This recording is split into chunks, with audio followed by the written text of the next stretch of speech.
Quasiment 19h sur CNews, merci d'être avec nous pour Face à Philippe de Villiers. Cher Philippe, bonsoir. Bonsoir Elliot, bonsoir Geoffroy. Geoffroy Lejeune est avec nous ce vendredi et comme chaque vendredi soir, bonsoir cher Geoffroy. Bonsoir à tous les deux. Philippe de Villiers, on va commencer avec l'information principale du jour. Vous avez comparé souvent ce gouvernement, les gouvernements depuis 2017 au Titanic. On le sait, le paquebot a un nouveau commandant, il s'appelle Michel Barnier. Il a présenté ce jeudi un budget en pleine tempête liée au déficit public et à la dette. Il promet un nouveau cap fixé pour 2025 avec plusieurs dizaines de milliards d'économies, avec des réductions de dépenses et des hausses de recettes. Philippe de Villiers, comment vous analysez le budget présenté par ce nouveau gouvernement ce jeudi soir ?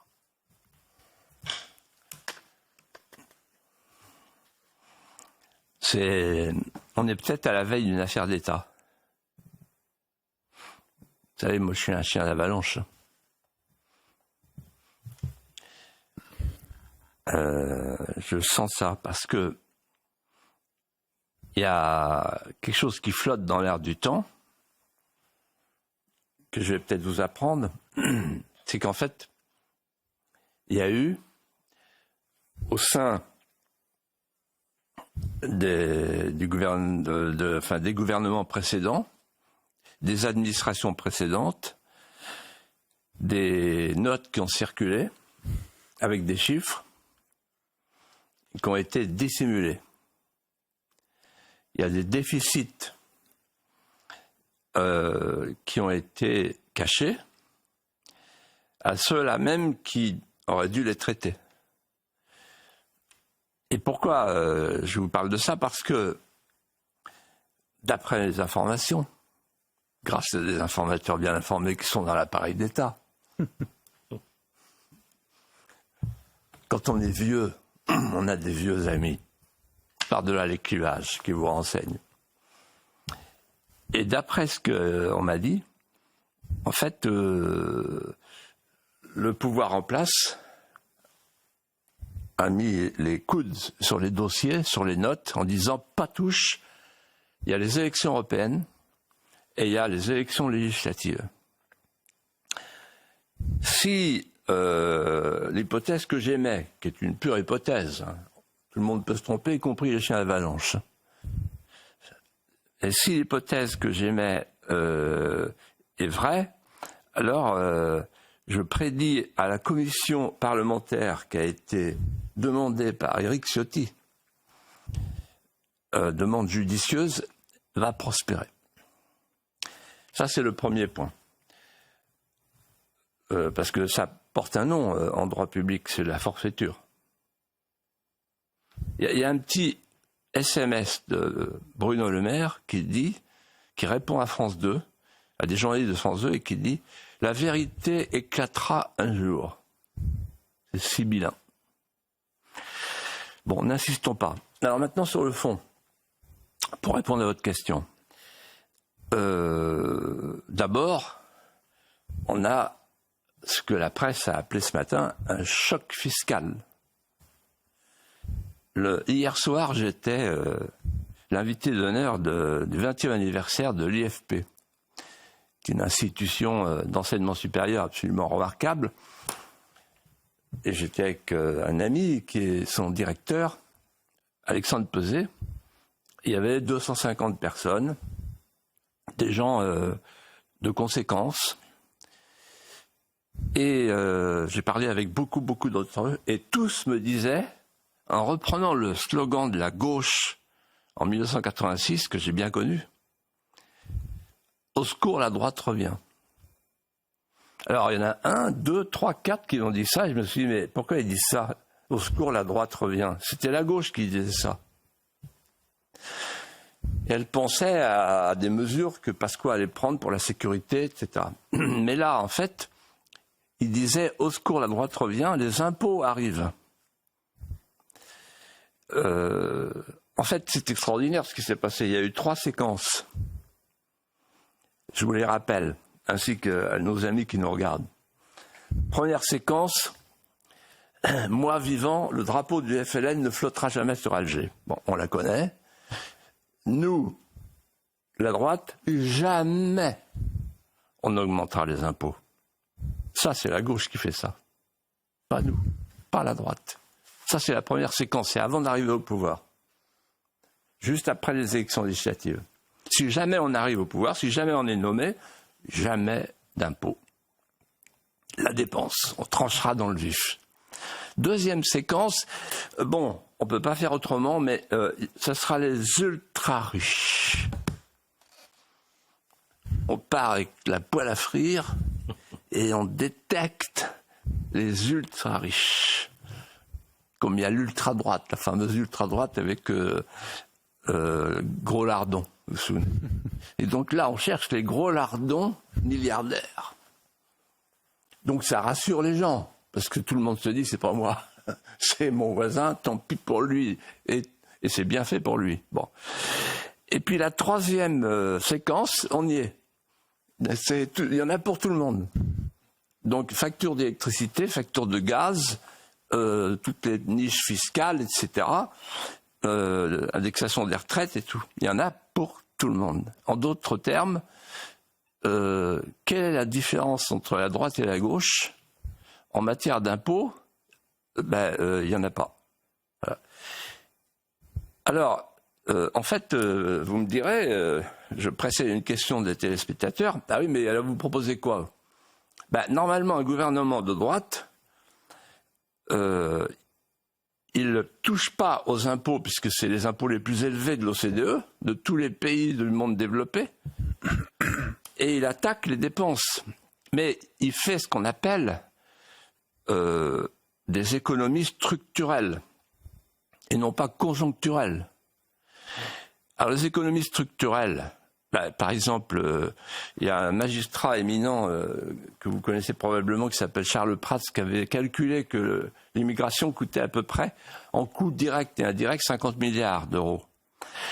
Ce matin, j'ai un ami qui est un haut fonctionnaire du Parlement européen et qui me disait que la contribution nette de la France, elle est de 10 milliards. C'est-à-dire entre ce que nous recevons de l'Europe, par exemple l'Europe agricole, et ce que nous donnons, il y a 10 milliards d'écart. C'est-à-dire 10 milliards qu'on donne comme ça, dont une certaine partie qui part en Ukraine.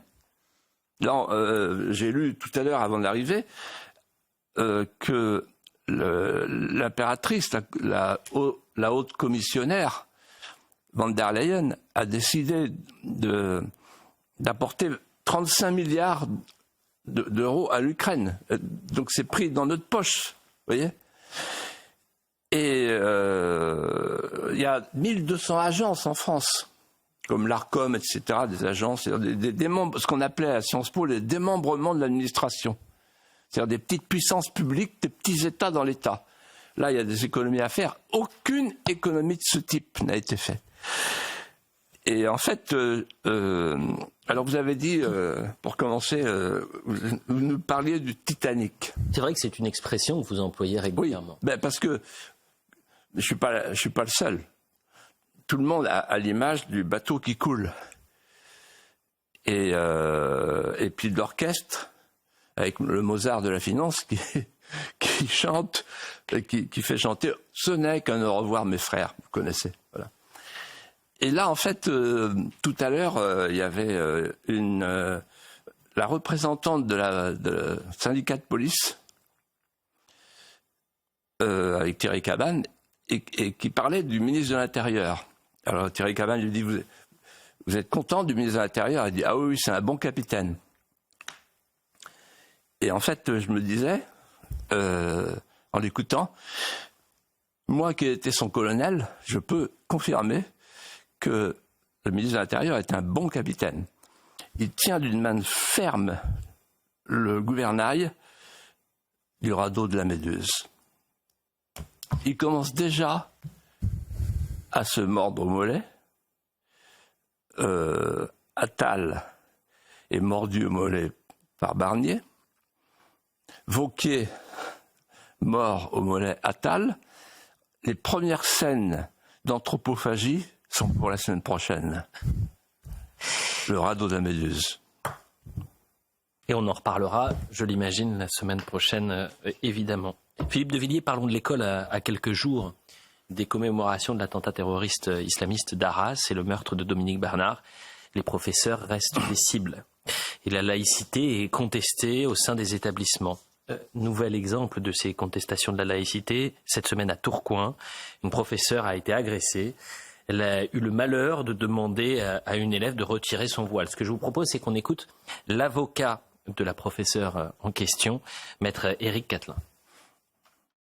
Se pose une question, parce que là c'est merveilleux avec les réseaux sociaux, c'est que dès maintenant sur TikTok, elle est l'objet, déjà on a dit son nom a circulé sur les réseaux sociaux, il y en a certains qui vont prier pour l'auteur des violences, et puis oui, effectivement on peut craindre, j'espère ne pas craindre pour sa sécurité, mais en tout état de cause, il y a toujours des prises de position, des postures qui sont extrêmement désagréables. Pourquoi ? Parce que il y a des règles, les règles on doit les respecter, les enseignants sont là pour faire respecter la laïcité dans les établissements scolaires, et il faut réagir. Geoffroy Lejeune. C'est un peu la question qu'on se pose à chaque fois, mais est-ce qu'on doit balayer cette affaire d'un revers de main en se disant que c'est un fait divers et que c'est une altercation entre deux personnes, ou est-ce que c'est un fait de société ? Est-ce que le mal est plus profond, Philippe ? Je pense que c'est un fait politique, éminemment politique. Et j'aurais dire pourquoi. D'abord le voile. Le voile est un signe. Le voile est le signe d'un prosélytisme à feu doux, d'une guerre de basse intensité. Ensuite, l'école. L'école est une cible stratégique pour aller vers une société charia compatible. L'école, elle a été choisie comme cible privilégiée. Et on ne l'a pas vue, puisque ça fait 35 ans qu'il y a l'affaire du voile avec Ernest Chénière, le principal de Creil. En réalité, on n'a pas voulu voir qu'on était devant un phénomène politique. Et si on veut donc résoudre ce problème du voile, il faut aller très au-delà du problème du voile. Il faut sortir l'école de la soumission, où elle se trouve actuellement. Alors sortir l'école de la soumission, ça veut dire d'abord sortir les enseignés de la soumission. Pourquoi je dis ça ? Parce qu'il y a le nombre. L'immigration porte l'islamisation comme la nuée porte l'orage, pour parler comme Marx. Et l'islamisation des classes porte l'islamisme d'atmosphère. Les élèves de France seront, pour beaucoup d'entre eux, sans le savoir et sans que leurs parents le sachent, des petits dhimmis, comme on dit en Orient, des demi-citoyens. Et les profs sont des demi-profs. Et je vais vous expliquer pourquoi. Et donc on a une école de la dhimitude. On s'y habitue. La soumission des enseignés. Maintenant la soumission des enseignants. Le prof, il est tombé de l'estrade en mai 68. Et aujourd'hui, on assiste à une éclipse de l'intelligence, une éclipse de l'autorité et donc une éclipse des maîtres.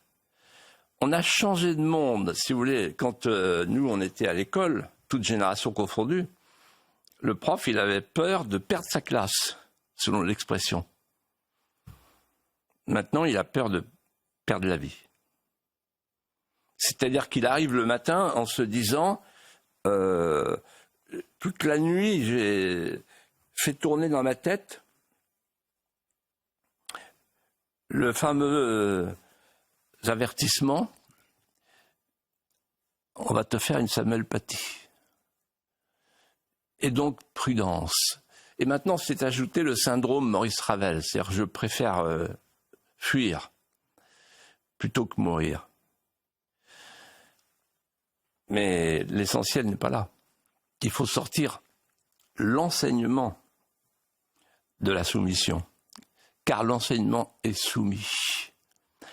L'enseignement il subit une double censure, le wokistan, l'islamistan.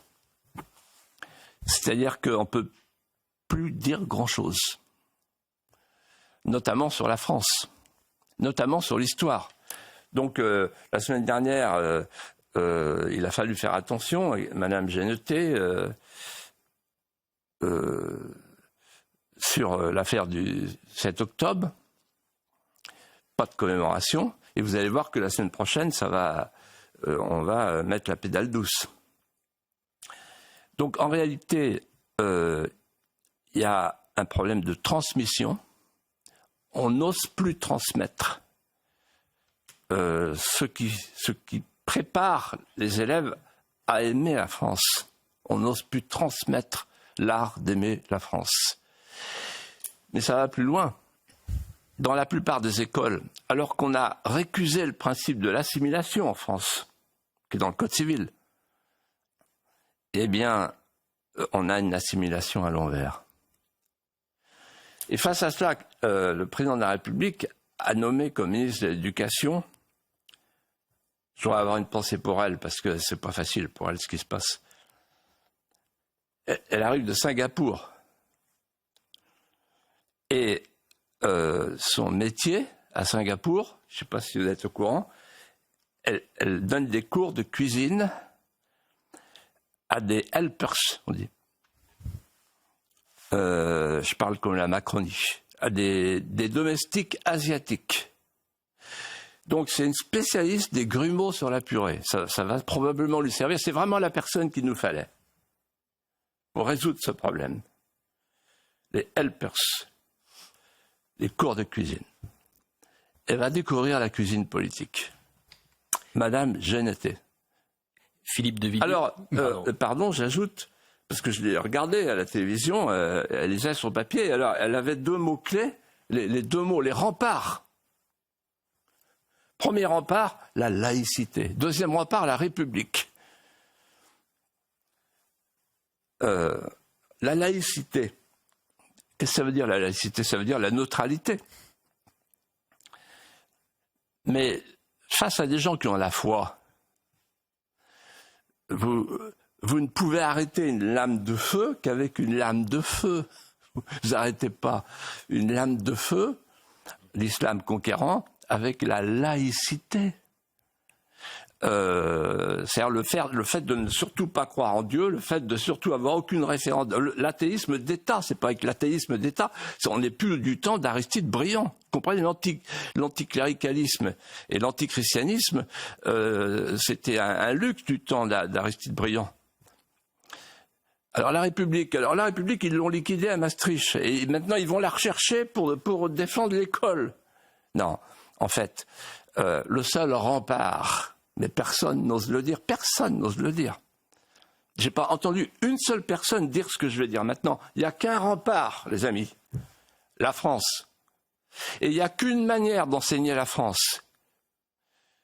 C'est de dire aux élèves, on va vous la faire aimer. Non pas parce qu'elle est puissante, aujourd'hui elle est tuméfiée, mais parce qu'elle est belle. Philippe de Villiers, justement, vous avez parlé de l'affaire de Creil, c'était il y a 35 ans, quasiment jour pour jour. Je voulais qu'on écoute Lionel Jospin, mais avançons un petit peu parce que j'ai retrouvé une archive de vous, on est en 94, et c'est quasiment 30 ans jour pour jour, parce que si mes souvenirs sont bons, c'est le 23 octobre 1994. Et vous revenez sur la question justement du port du voile dans les écoles. J'ai volontairement laissé la question de la journaliste et écoutez attentivement votre réponse. C'était lors d'une émission L'heure de vérité.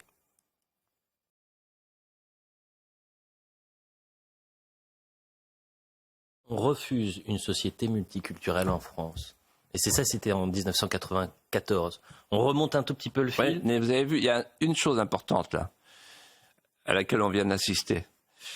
La question de la journaliste ?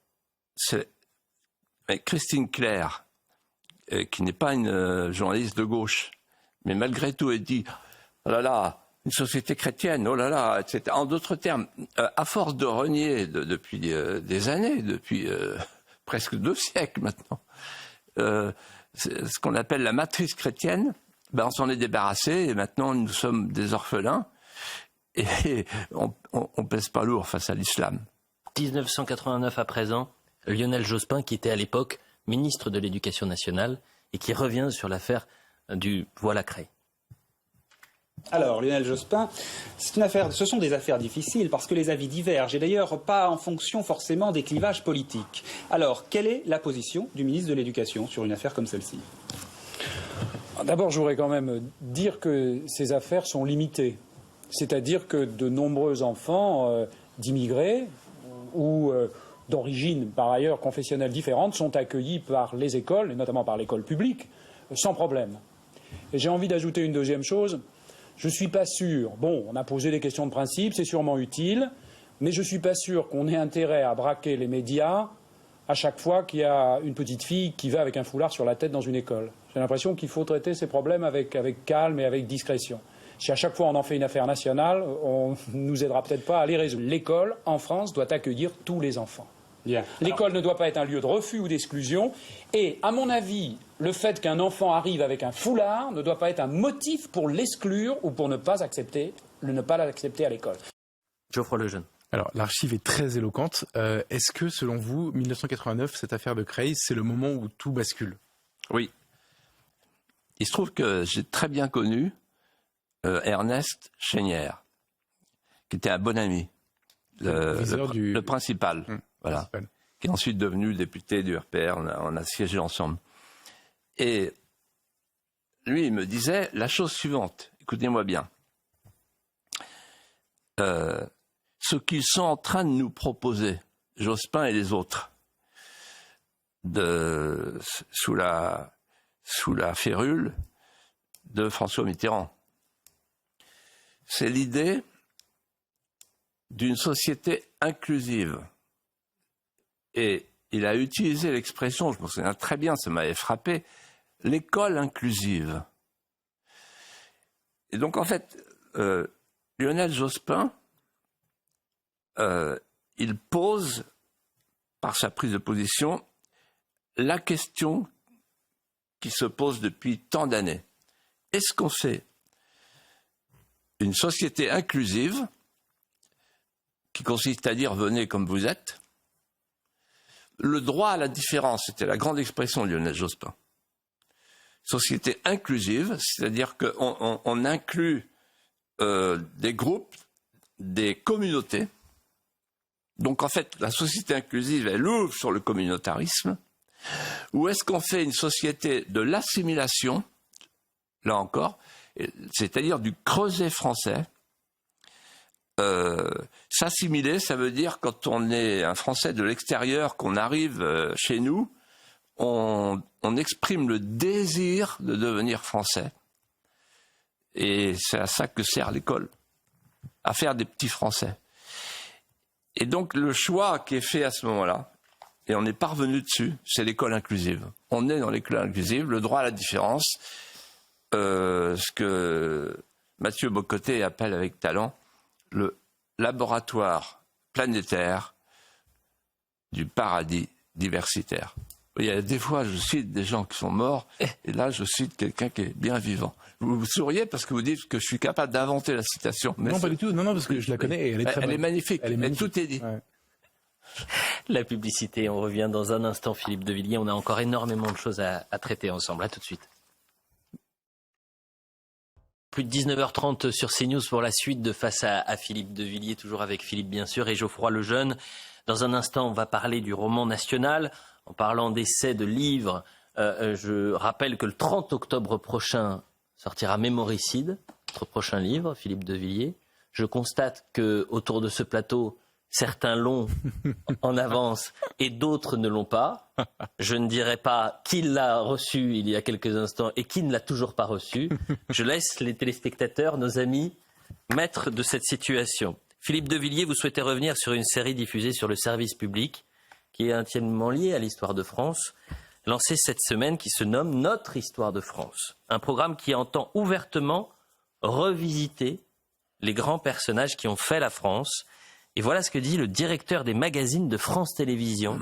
Accrochez-vous bien. L'un des enjeux du programme est de, je cite, déconstruire un certain nombre de mythes provenant du roman national. Geoffroy Lejeune. C'est pas la première fois qu'on entend ce genre de citation. On a l'impression d'ailleurs qu'à force d'être déconstruite, notre histoire n'existe plus.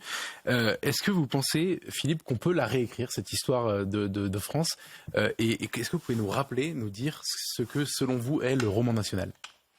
On peut toujours être révisionniste. On peut toujours être négationniste.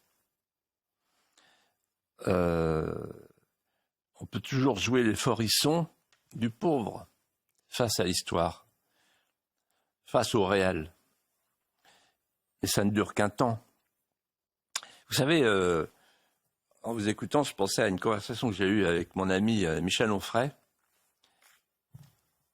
et qui m'a appelé en me disant « Est-ce que tu as vu l'émission ?» Je dis « Non. » « Et toi ?» Il me dit « Oui. » Tu peux résumer? Il me dit « Oui. » Les Gaulois étaient des alcooliques et les Romains les ont alcoolisés. Vercingétorix était un collabo et Clovis était un opportuniste qui s'est converti pour des raisons politiques. Quant à Clotilde, c'était une Syrienne. Alors ça, moi qui travaillais sur Clovis pour faire le roman de Clovis, je ne savais pas qu'elle était syrienne. Je croyais qu'elle était burgonde, catholique burgonde. Et en fait, Michel a résumé magnifiquement les choses comme d'habitude.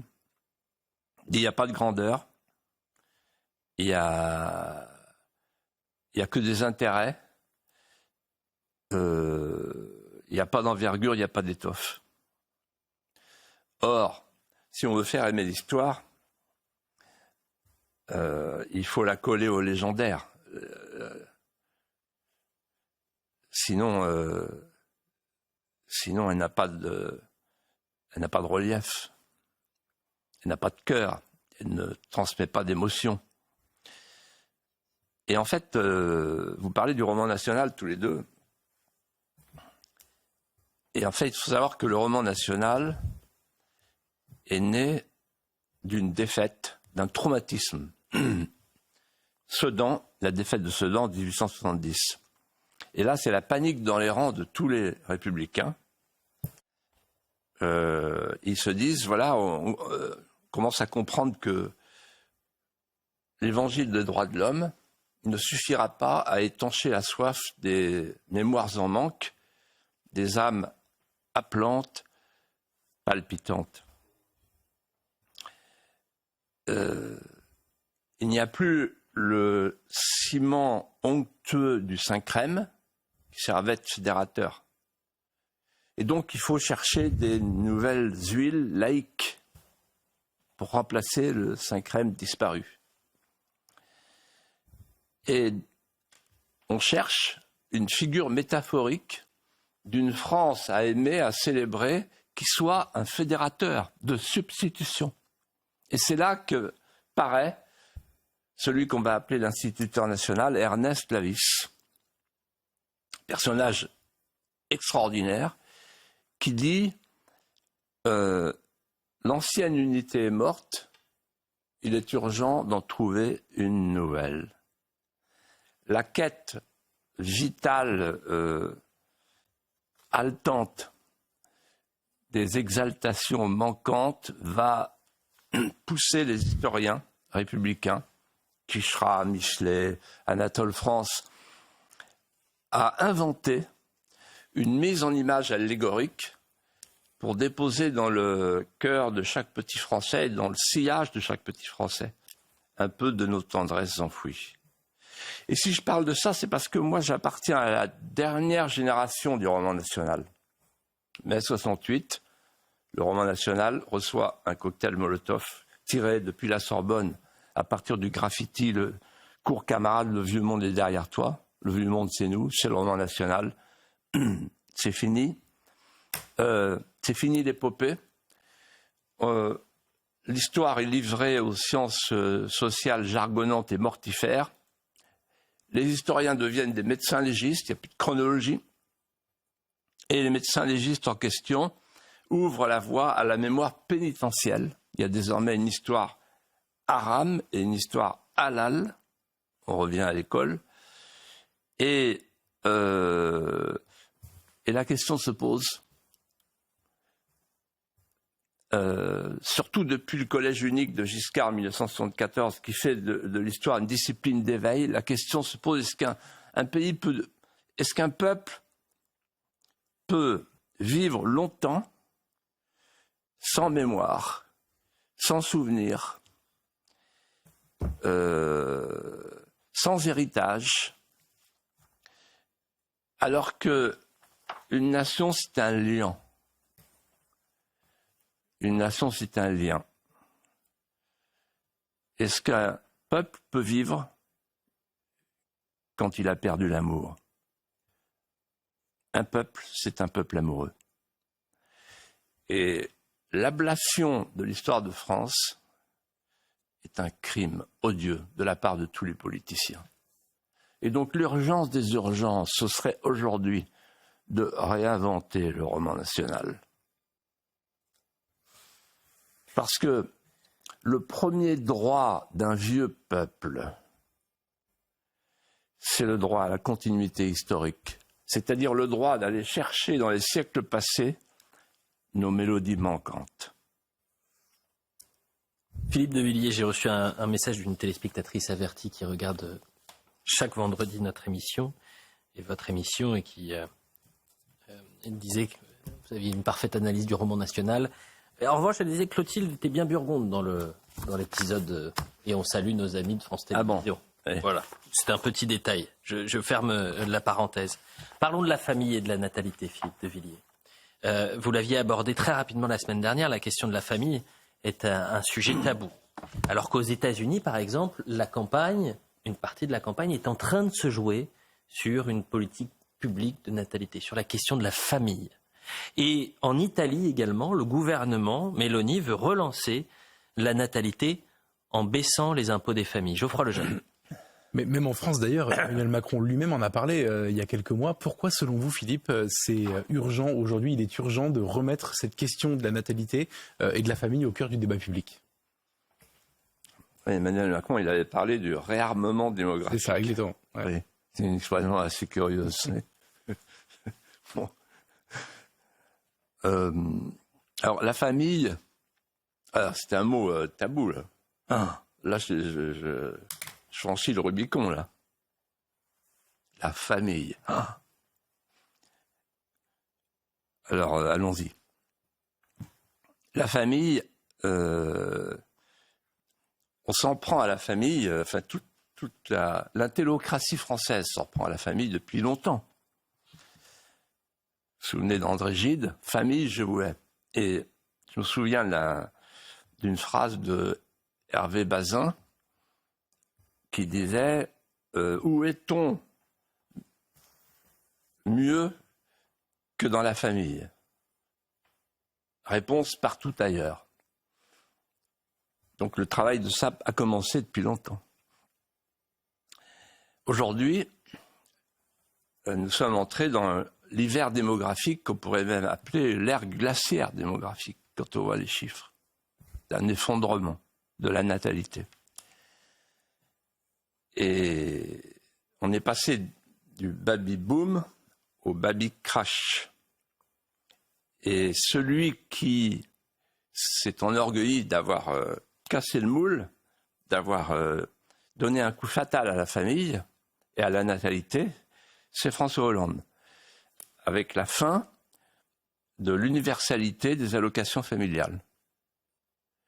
C'est un tournant. C'est-à-dire qu'à partir de ce moment-là, il n'y a plus d'effort distinctif pour encourager la natalité.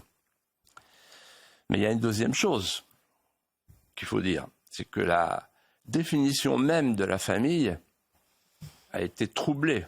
Elle est devenue trouble.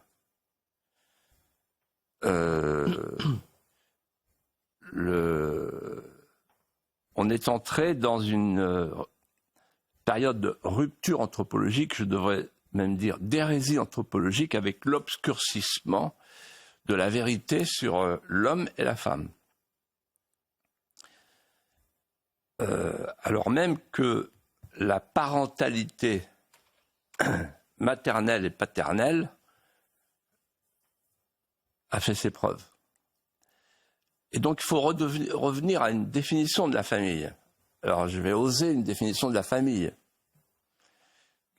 Depuis des millénaires, la famille, c'est une communauté de vie et d'amour fondée sur le mariage d'un homme et d'une femme, ouverte à la vie et qui est la cellule de base de la société. Je me souviens de Michel Debré, cette expression il l'utilisait dans chaque discours, la cellule de base de la société. Et il disait, si on touche à la cellule de base de la société, il n'y aura plus de société. On aura une dissociété. Voilà, nous y sommes. Donc, il faut une politique familiale. D'ailleurs, l'Italie mène une politique familiale récente. Mme Meloni, mon ami Viktor Orban mène une politique familiale remarquable. Il n'y a qu'en France qu'il n'y a pas de réflexion là-dessus parce que c'est tabou. Alors la politique familiale, pourquoi une politique familiale? Parce que toutes les enquêtes montrent qu'il y a un écart entre le désir d'enfant des femmes françaises et la fécondité. C'est-à-dire il y a le désir d'enfant est de 2,3 et la fécondité de 1,7. Et c'est pour combler cet écart qu'il faut une politique familiale. Alors évidemment, pour avoir une politique familiale, il faut oser dire la chose suivante. Qu'est-ce que la famille? C'est un lieu de socialisation de l'enfant. C'est tout bête, mais il faut le dire. Qu'est-ce que ça veut dire? Ça veut dire que l'enfant, il a besoin d'un papa et d'une maman. Sinon, il y a un manque affectif, un manque d'équilibre. C'est le point d'équilibre, un papa, une maman. Et on a vu d'ailleurs avec les émeutes, tous les journalistes, tous les hommes politiques disaient « Ah, la société sans père ». Voilà. Et ensuite, il faut, pour qu'il y ait une vraie politique familiale, mettre les enfants, abriter les enfants de l'idéologie présente aujourd'hui à l'école où on leur explique qu'ils peuvent changer de sexe. Il y a un livre remarquable de Sophie Udiger qui intervient souvent chez Sonia Mabrouk à midi, qui est la responsable de SOS Éducation, un livre qui s'appelle L'éducation sexuelle à l'école, qui vient de paraître aux éditions Artege, que je recommande et qui dit ça magnifiquement, avec beaucoup de courage et d'intelligence. Et donc il faut réaffirmer l'universalité des allocations familiales, et puis ensuite regarder ce qui se passe ailleurs, ce que font les autres, parce que c'est un problème européen. Et en fait, l'Europe est en train de devenir un trou noir sur le plan démographique. Et ça arrange les commissaires, et ça arrange les idéologues, parce qu'ils veulent substituer la population immigrée à la population historique. Le peuple historique européen est en train de disparaître et ils sont en train de faire venir, notamment d'Afrique, les bras qui manquent au patronat, qui a toujours été, depuis Georges Pompidou, favorable à la migration. C'est ce qu'ils appellent les métiers en tension, c'est-à-dire une manière de payer moins cher la main-d'œuvre. Autre sujet, Philippe de Villiers, on va parler de la guerre des gangs et du trafic de stupéfiants. Cette guerre a fait 2 nouvelles victimes à Marseille ces derniers jours, dont un chauffeur blessé de 36 ans. Il s'appelle Nassim, il était joueur de football amateur, il n'était absolument pas impliqué dans le trafic de drogue, froidement tué par un criminel présumé de 14 ans, qui allait exécuter un contrat commandité depuis une prison. Depuis des années, on parle, et ce gouvernement et le chef de l'État parlent de guerre contre la drogue. Je vous propose une petite séquence, puisque Emmanuel Macron faisait de Marseille son Marseille en grand, où on a récupéré quelques déclarations depuis, si mes souvenirs sont bons, depuis 5 ou 6 ans, d'Emmanuel Macron à Marseille, justement. Il y a une criminalité de plus en plus violente qui est largement liée au trafic de drogue. Nous accélérerons les nouvelles arrivées. 100 policiers sont arrivés en 2021, d'ores et déjà. 200 policiers arriveront en 2022. Tous les engagements pris il y a 2 ans ont été tenus. Et les premiers résultats sont là. 70 points de deal supprimés en 2 ans, ce qui est une baisse de 43%. Par une stratégie de pilonnage, 3 commandos de tueurs interpellés, 600 armes saisies, dont 50 Kalachnikov pour la seule année 2023. L'objectif, c'est rendre la vie des trafiquants, des dealers, de toute la criminalité qui les accompagne impossible. Parce que justement, il n'y a pas de discours de défaite. Parce qu'on n'a pas le droit d'avoir un discours de défaite. Vous avez près de 900 forces de police, de gendarmerie et de douaniers qui sont déployées depuis hier sur Marseille. Il y a déjà plus de 82 interpellations, une 60aine de gardes à vue, avec justement des personnes qui étaient visées, qui sont, on le sait, des criminels très dangereux et des gens qui nourrissaient la délinquance marseillaise. Déclaration d'Emmanuel Macron depuis 2021. Geoffroy Lejeune. Alors, sans même commenter ces images qui parlent d'elles-mêmes, vous avez souvent décrit, Philippe, ici même, le basculement progressif de la France vers quasiment un narco-État. Mais est-ce que vous croyez qu'avec cette affaire, cette semaine à Marseille, ou ce qui s'est passé à Cavaillon, est-ce que vous pensez qu'un nouveau cap a été franchi? Ah oui, incontestablement. C'est un nouveau palier. D'abord parce que il nous permet, cet événement, de voir l'évolution de la prison. Il faut ouvrir les yeux sur la prison. Donc je résume, on a un commanditaire qui commande un crime de sang depuis sa cellule, qui paye le bénéficiaire qui va opérer depuis sa cellule. Et on découvre ensuite qu'il a 3 portables dans sa cellule. Et les policiers de Marseille, on les a vus d'ailleurs s'exprimer cette semaine chez Pascal Praud, expliquent que les cellules de la prison sont souvent des zones de non-droit. On y retrouve la transposition du caïda. Et la drogue et les portables entrent dans la prison aussi facilement que jadis le grain à moudre dans les moulins avant. Donc la prison aujourd'hui n'est plus vraiment la prison. Et puis il y a la sémantique qui va avec. Moi ça me frappe beaucoup parce que je fais toujours attention aux mots, à la course des mots. Premier mot, qui devient maintenant un mot du vocabulaire courant chez les magistrats eux-mêmes, narcomicide. Un narcomicide, c'est un homicide appliqué au narcotrafic. Et j'ai lu un papier des magistrats de Marseille, peut-être le procureur, c'est pas un reproche que je leur fais, au contraire. Ils disent, il y a eu 17 narcomicides depuis le début de l'année, à Marseille. Voilà, il y a un mot nouveau qui est arrivé. Ensuite, il y a un deuxième mot que moi je ne connaissais pas, les sicarios. Je ne sais pas si ça vous dit quelque chose. C'est un mot qui vient d'Amérique du Sud. Et un troisième mot qu'on utilise maintenant à longueur de colonne dans les journaux, c'est la mexicanisation. Et effectivement, d'après mes informations, le taux d'homicide à Marseille est équivalent à celui du Brésil et du Nicaragua. Mais derrière ces évolutions, il y a quelque chose qui est beaucoup plus grave. C'est qu'effectivement, il y a plusieurs points de bascule. En 2024, et j'y ai pensé cette semaine parce que en voyant ce qui s'est passé à Marseille, parce que on en a souvent parlé déjà. Alors le premier point de bascule, on en a parlé, c'est le fourgon d'Incarville. Pourquoi c'est un point de bascule? Parce que nous n'étions plus dans une guerre de gangs, dans une guerre de bandes qui défendent un territoire. Nous étions là dans une guerre de commando contre la puissance publique. Et on a parlé à ce moment-là, c'était la première fois que j'entendais ça, moi, de la sud-américanisation de la France. ensuite, l'autre point de bascule, c'est le rapport du Sénat.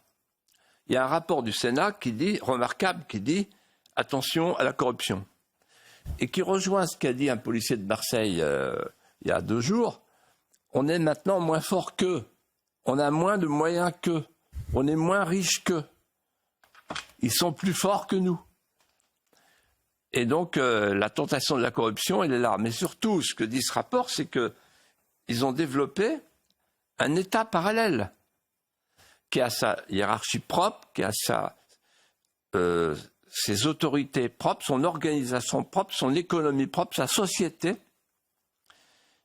sur l'ensemble du territoire national.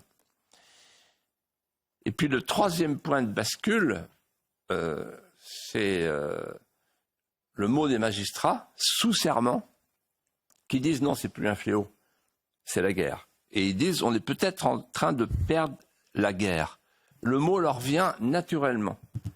Pendant que tous les hommes politiques, y compris Emmanuel Macron, dans son verbe verbeux, parlent de fléau. Mais non, on n'est plus dans le fléau, là. On n'est plus dans les années 60, là, où les mecs faisaient sniff à l'Assemblée. Là, on est devant une guerre. Vous avez parlé du narcotrafic. Le narcotrafic, je répète, premièrement, il se joue des frontières. Donc, quand vous avez 200 tonnes de cocaïne qui arrive à Rotterdam et Anvers, que vous n'avez plus de frontières intérieures, la drogue, elle arrive à Marseille. Ensuite, le narcotrafic, il ubérise les réseaux. C'est la différence entre le narcotrafic et Michel-Édouard Leclerc. C'est que Michel-Édouard Leclerc, il a des centres Leclerc partout en France, alors que le narcotrafic, il a des dealers. C'est un réseau parallèle, vous voyez. Sauf qu'à mon avis, il est plus riche que Michel-Édouard Leclerc, puisqu'il y a 6 milliards d'euros maintenant de chiffre d'affaires. Et puis, enfin, c'est un marché de masse. Et le marché de là, vous avez vu l'affaire de Cavaillon. C'est en dit long. Cavaillon, c'est une petite ville. Donc, en fait, c'est toute la campagne maintenant qui est atteinte. Voilà. Et alors, qu'est-ce qu'il faudrait faire? Je répète, il faut premièrement la répression. La répression, ça veut dire un arsenal répressif qui mette fin au message d'impunité avec des peines lourdes et effectives. Et ensuite, la prévention. Et là, je suis stupéfait. J'ai regardé cette semaine. Il n'y a pas un homme politique, il n'y en a pas un. Alors, vous me démentirez peut-être, qui dit il faut mettre fin à Schengen. Là, on est sur le sacré. Là. Il n'y a rien à faire. Ils ont tous peur de l'Europe, en fait. Oui. Et si on ne rétablit pas les frontières, vous voyez, par exemple, il y a des pays où la drogue, elle est dépénalisée. Le cannabis est légal. Donc, vous ne pouvez pas avoir un pays, le nôtre, qui lutte contre le cannabis et en même temps, sans avoir de frontières avec des pays qui ont légalisé le cannabis. Enfin, ça tombe sous le sens. Un enfant de 10 ans comprendrait ça. Bon. Et donc, il faut rétablir les frontières, c'est-à-dire en fait une politique de sevrage et de tarissement qui servira aussi pour les armes, parce que les armes, elles arrivent parce qu'il n'y a pas de frontières dans les coffres des voitures. Et une politique de sevrage et de tarissement qui permettrait de couper la chaîne d'approvisionnement. Parce que c'est ça le problème majeur. Alors on dit, oui, il faut une chaîne pénale, les juges, etc. Mais une fois que la drogue chez nous, elle circule, et si on avait l'idée, pour empêcher qu'elle circule, de l'arrêter au départ plutôt qu'à l'arrivée. Oh, j'aurais pu faire de la politique. Hein. Il est un peu moins de 20h sur CNews et je pense aux téléspectateurs qui nous suivent depuis septembre 2023 et qui avaient l'habitude à ce qu'on se dise au revoir à 19h50. Je le dis depuis la semaine dernière, nous jouons les prolongations pour le plus grand bonheur de nos téléspectateurs. Parlons d'un autre sujet à présent, Philippe de Villiers. Cette semaine... Si vous en avez marre, vous changez de chaîne. Ah, j'interdis les téléspectateurs de changer de chaîne. C'est pas beaucoup arrivé quand même que quelqu'un propose aux gens de changer de C'est chaîne. clair. Il faut avoir confiance en soi. Emmanuel Macron, vous en parliez sur Marseille. Emmanuel Macron qui a déclenché une crise diplomatique avec Israël en appelant à interrompre l'envoi d'armes. Honte à Emmanuel Macron, a répondu Benjamin Netanyahou quelques heures avant les commémorations du 7 octobre. Le président de la République a ensuite été copieusement hué pour la soirée d'hommage lundi soir, mais restons sur l'aspect diplomatique.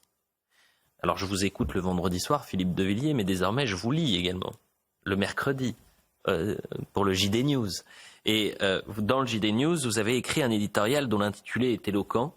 Le maître des horloges a perdu son gousset. Qu'entendez-vous par là, Philippe de Villiers? Alors je vais prolonger ce que j'ai écrit, parce que maintenant je vais aller plus loin que l'éditorial en question dans le JD News, dont je salue le grand patron, avec notre ami Laurence Ferrari. En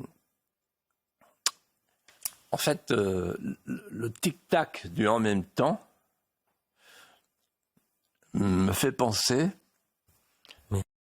à la pendule d'argent de Jacques Brel. La pendule d'argent qui ronronne au salon, qui dit oui, qui dit non, qui dit je vous attends. Elle attend Emmanuel Macron.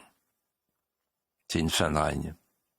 Le salon du Quai d'Orsay se vide. Il n'abrite plus qu'un fantôme de diplomatie. Le fauteuil de M. de Vergennes est occupé par des ludions successifs. Et donc, aujourd'hui, nous avons un grand vide diplomatique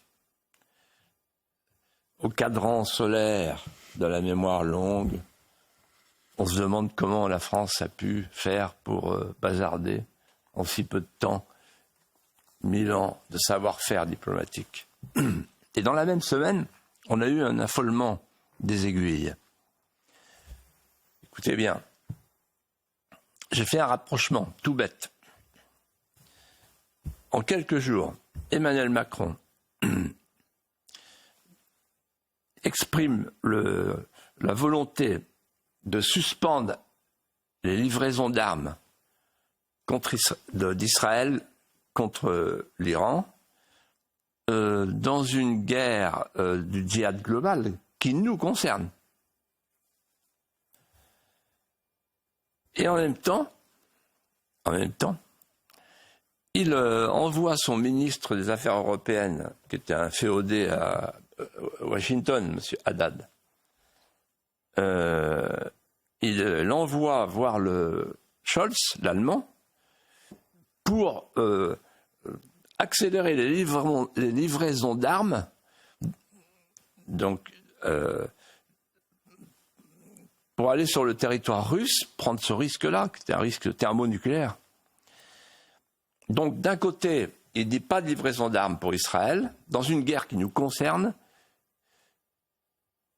et il veut accélérer les livraisons d'armes dans une guerre qui ne nous concerne pas, qui concerne deux peuples slaves, où il n'y a que des risques à prendre, alors que le conflit, on en parlera prochainement, on en connaît maintenant la direction.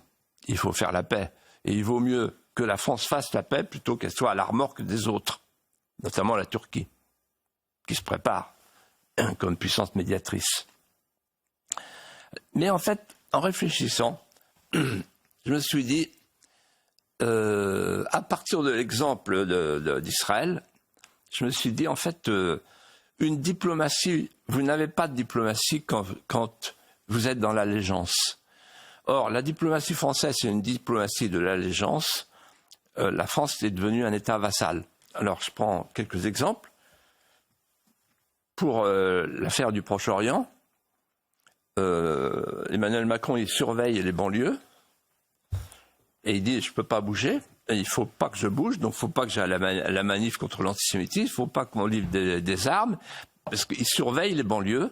Donc en fait, il est un État vassal des banlieues. La France est un État vassal des banlieues. On surveille les banlieues. On a peur que ça pète. On a un État dans l'État. Un petit État dans le grand État. Petit État deviendra grand. Ensuite, deuxième exemple, l'Ukraine. Là, on est un État vassal de l'Amérique, de l'OTAN. Inutile d'épiloguer, ça se voit à l'œil nu. Troisième exemple, l'Europe. Quand le 5 mai dernier, Emmanuel Macron a reçu le président chinois, il était flanqué, souvenez-vous, de la haut-commissionnaire Van der Leyen, l'impératrice. Pourquoi ? Parce qu'on n'a plus la compétence commerciale, juridiquement. Et enfin, on est un État vassal à cause de notre idéologie, parce qu'on a quitté l'Afrique, on s'est fait virer de l'Afrique, notamment parce que Emmanuel Macron tenait à une chose qui n'est pas su. Il a nommé un ambassadeur pour les personnes LGBT. Alors en Afrique, ça, la moraline sur les LGBT, ça marche pas. Et donc en fait, on multiplie les allégeances et de ce fait, on a une demi-souveraineté. Philippe de Villiers, il nous reste encore quelques minutes et vous allez nous parler de Napoléon. Octobre 1840, la dépouille de l'empereur est exhumée de la tombe à Sainte-Hélène. Une opération est effectuée par des soldats anglais en présence d'une délégation française. Ainsi débute la première étape du retour des cendres de Napoléon en France. En fait, ça dure pendant toute la période de l'émission. Ça se termine en décembre, ça commence au mois de mai. C'est une histoire extraordinaire. Mais une belle histoire allégorique, vous allez voir pourquoi. Donc le 5 mai 1821, Napoléon meurt, il rend l'âme sur l'île de Sainte-Hélène. Cette nouvelle ne suscite aucun mouvement, aucun sentiment dans notre pays, aucune émotion. Pourquoi ? Parce que depuis 1814, l'empereur en exil est entouré d'une légende noire. Les pamphlets se multiplient et c'est un véritable réquisitoire sans retenue partout. Toutes tendances confondues. On dit le croque-mitaine, on parle de l'ogre corse et encore du nouveau Néron. Et puis tout bascule. C'est extraordinaire comme histoire.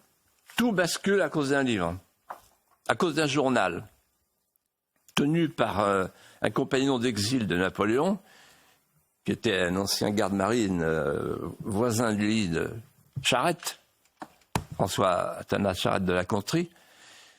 Et Lascaz, en fait, puisqu'il s'agit de lui, a écrit et publié le mémorial de Sainte-Hélène.